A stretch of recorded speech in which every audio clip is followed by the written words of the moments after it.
आज 11 जनवरी 2025 को प्रधानमंत्री नरेंद्र मोदी ने देशवासियों को संबोधित करते हुए कई अहम घोषणाएं की। पीएम मोदी ने कहा कि भारत तेजी से विकास की ओर बढ़ रहा है और आगामी वर्षों में हम आत्मनिर्भर भारत के सपने को साकार करेंगे।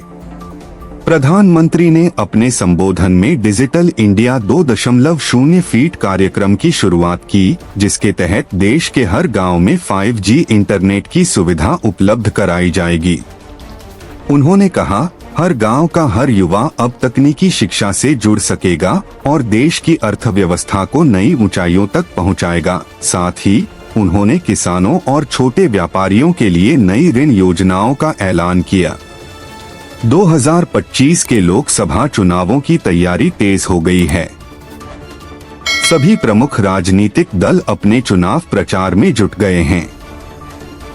भारतीय जनता पार्टी ने अपनी नई चुनावी रणनीति पेश की है, जिसमें युवाओं और महिलाओं को विशेष रूप से ध्यान में रखा गया है। वहीं कांग्रेस ने भी रोजगार और शिक्षा को लेकर नए वादे किए हैं। भारत और चीन के बीच हाल ही में हुई उच्चस्तरीय बातचीत के बाद संबंधों में सुधार के संकेत मिले हैं। दोनों देशों ने सीमा विवाद सुलझाने और व्यापार बढ़ाने पर सहमति जताई है। उत्तर भारत में शीतलहर का प्रकोप जारी है।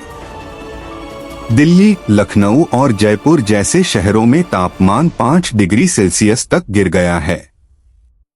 मौसम विभाग ने अगले कुछ दिनों में और ठंड बढ़ने की चेतावनी दी है। पहाड़ी इलाकों में बर्फबारी से पर्यटक उत्साहित हैं, लेकिन आम जनजीवन प्रभावित हो रहा है। भारतीय क्रिकेट टीम का शानदार प्रदर्शन। भारतीय क्रिकेट टीम ने ऑस्ट्रेलिया के खिलाफ वनडे सीरीज में 2-1 से जीत दर्ज की है। कप्तान रोहित शर्मा और विराट कोहली की शानदार पारियों ने टीम को जीत दिलाई।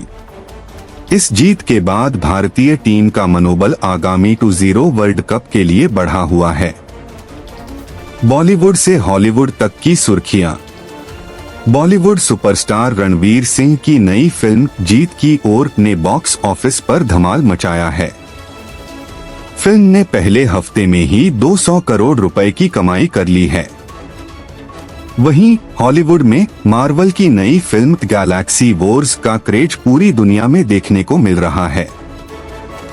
आज शेयर बाजार में भारी तेजी देखी गई। सेंसेक्स 500 अंकों की बढ़त के साथ 65,000 के पार पहुंच गया। विशेषज्ञों का मानना है कि सरकार की नई योजनाओं और अंतर्राष्ट्रीय बाजार में कच्चे तेल की कीमतों में गिरावट से यह उछाल आया है।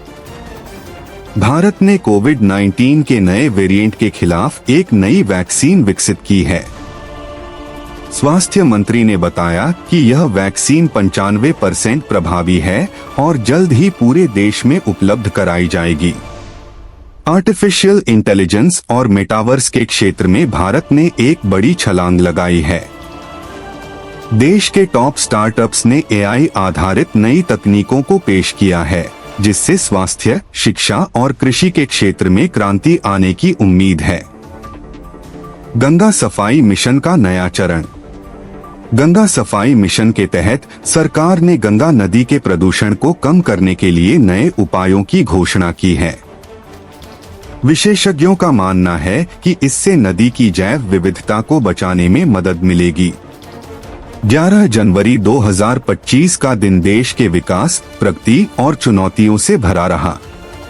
आने वाले दिनों में भारत इन सभी मोर्चों पर कैसे आगे बढ़ेगा, यह देखने वाली बात होगी।